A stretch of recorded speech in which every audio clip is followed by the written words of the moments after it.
nosotras, somos producto de un aprendizaje social, cultural, que ha determinado y ha motivado el tipo de hombre o el tipo de mujer que somos actualmente. ¿Qué quiero decir con esto? Que si bien todos y cada una de las personas que está en esta sala y en el mundo nace con un sexo, con un cuerpo biológico, es a partir de ese nacimiento que se va a dar un proceso que se conoce como socialización, es decir, un aprendizaje de un género, una adscripción, una construcción identitaria que va a determinar la identidad, es decir, el ser. Entonces, en la vida, yo sí nazco con un cuerpo, ciertamente, pero a lo largo de mi vida voy aprendiendo mi identidad y la voy reproduciendo. ¿Qué quiero decir con esto? Aprendo a ser hombre, aprendemos a ser mujer. Y eso inevitablemente es producto de la socialización social y cultural histórica que cada uno, cada una de nosotros, nosotras, ha tenido en su vida. ¿Dónde lo aprendemos? Como habrán visto ustedes, varias de las exposiciones han hecho referencia a la familia como un primer espacio de seguridad, como un espacio de comprensión, como un espacio de provisión, de garantía de derechos, etcétera. Pero también la familia es un espacio de aprendizaje. Es ese primer espacio donde los niños y las niñas aprenden lo que corresponde al género, lo que corresponde al ser hombre o al ser mujer. ¿Y de dónde o cómo lo aprenden? Pues mirando. Estos niños y niñas van a mirar inevitablemente cómo los y las adultas de esa familia se relacionan, cómo los y las adultas de esa familia desarrollan roles determinados, cómo los y las adultas de esa familia construyen su mundo de valores. E inevitablemente también el cómo manejan la ira, la frustración, cómo manejan la tristeza, la depresión, y eso van a empezar a aprender. Es decir, es en la familia, como primer modelo, que van a empezar a aprender lo que miran. Entonces, ¿qué es lo que van a mirar?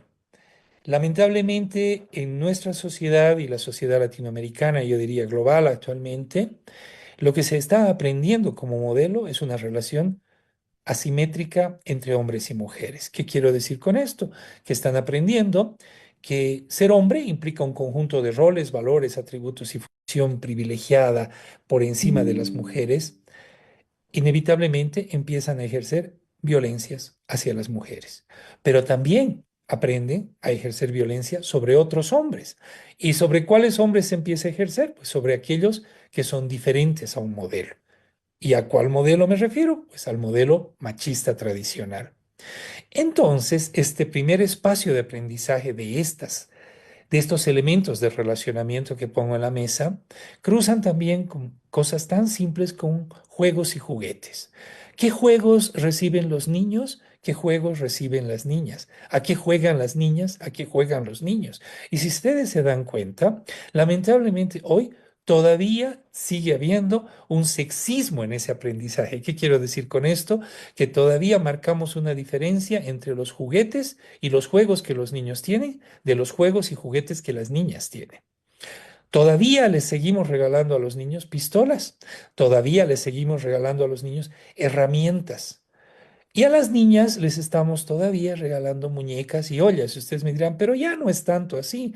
Pero si ustedes van por ferias navideñas o por ferias que están vinculadas al Día del Niño, etcétera, van a ver que todavía los juguetes están fuertemente marcados por ese tipo de relación, por ese tipo de valoración. E inevitablemente estos juegos, juguetes que los niños y niñas van a desarrollar, también van a ir configurando roles tradicionales. A las niñas se les da muñecas y a las niñas se les da ollas, porque hay como un entrenamiento para lo doméstico y el cuidado, para la casa, para la atención de hijos e hijas. Y a los niños se les da herramientas, camiones, juguetes, pistolas, armas. Y si entramos en el tiempo tecnológico hoy en día, si bien no le damos ya el juguete, le damos un celular, ¿a qué juegan en ese celular los niños y las niñas? ¿Cuáles son los juegos o las aplicaciones que están cargadas en ese celular? Y se van a fijar que lamentablemente la mayoría de esos juegos están cargados de violencia. Otro elemento importante de aprendizaje es lo que la escuela hace en la transferencia de los diferentes modelos educativos que van configurando. Es inevitable reconocer que la escuela se vuelve en un espacio de socialización muy fuerte, pero a veces tan imperceptibles y tan cotidianos que no nos damos cuenta de cómo se están soportando, sosteniendo, reafirmando las diferencias entre hombres y mujeres.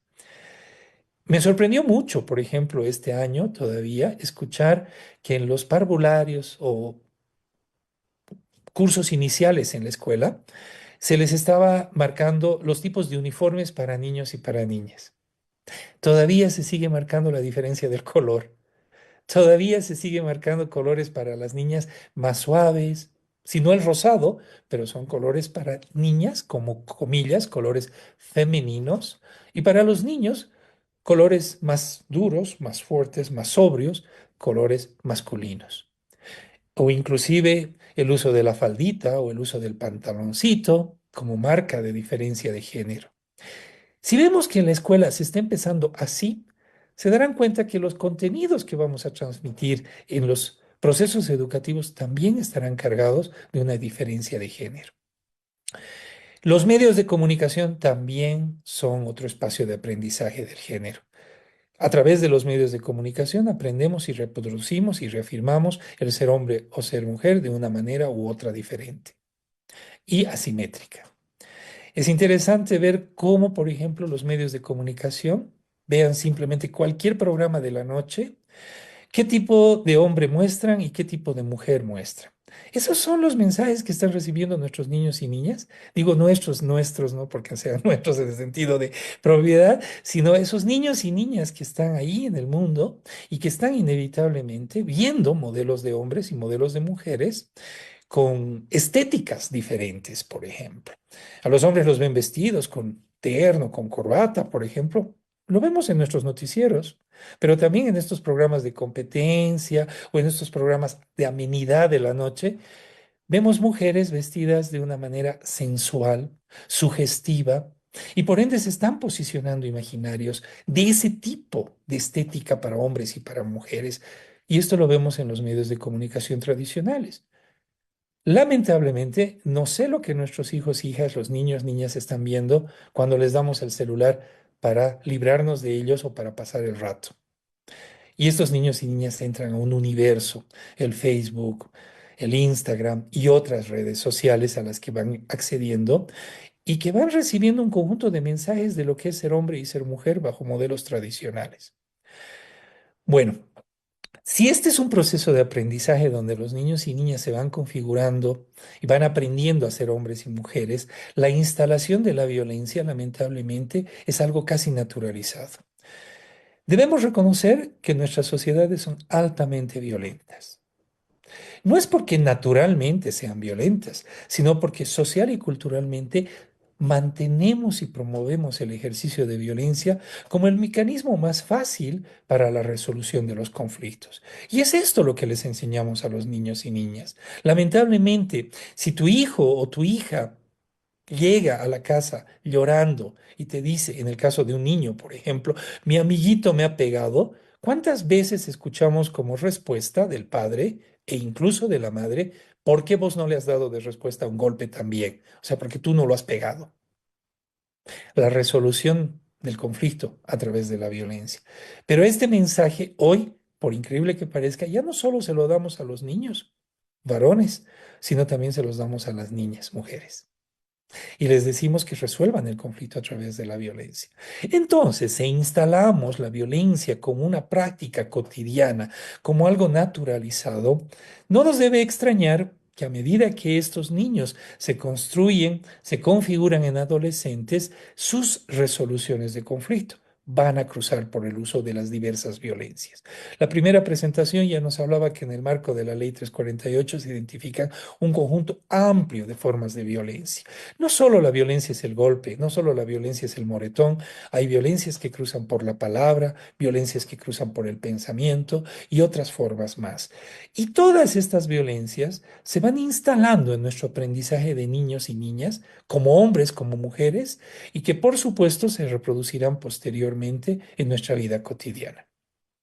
Vivimos en una sociedad hipersexualizada, donde el sexo es tan cotidiano, tan banal, tan simple en su acceso, que ciertamente eh, la valoración que se va a tener del cuerpo, la valoración que se va a tener del autorrespeto, etcétera, van a estar condicionados al mundo en el que estos niños y niñas se están introduciendo y en el cual están aprendiendo a fluir.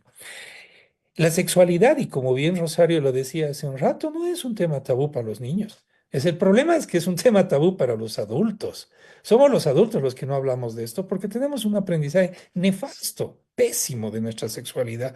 Lo hemos aprendido en la vida cotidiana bajo el eslogan de matando se aprende. ¿Eso qué quiere decir? Que inevitablemente no sabemos cómo hablar con nuestros hijos e hijas sobre estos temas porque nunca nadie nos enseñó a nosotros como adultos. Por ende, ¿dónde aprenden hoy todavía los niños y niñas? ¿En la escuela, con el currículum educativo que tenemos, o a través de los medios de comunicación, o en los grupos de pares? Es por eso que tenemos una sexualidad como se está generando hoy en día, donde no hay responsabilidad, donde no hay la decisión y no hay el respeto. Y tristemente, los índices de embarazo adolescente, en el caso de Bolivia, por ejemplo, pero Latinoamérica en general, son altísimos. Y por ende, la sexualidad también es un campo que no se está trabajando ni se está aprendiendo en ninguno de los espacios de socialización. Pues bien, si ese es el panorama en el que nos movemos, ¿cómo enfrentamos el trabajo con estos temas?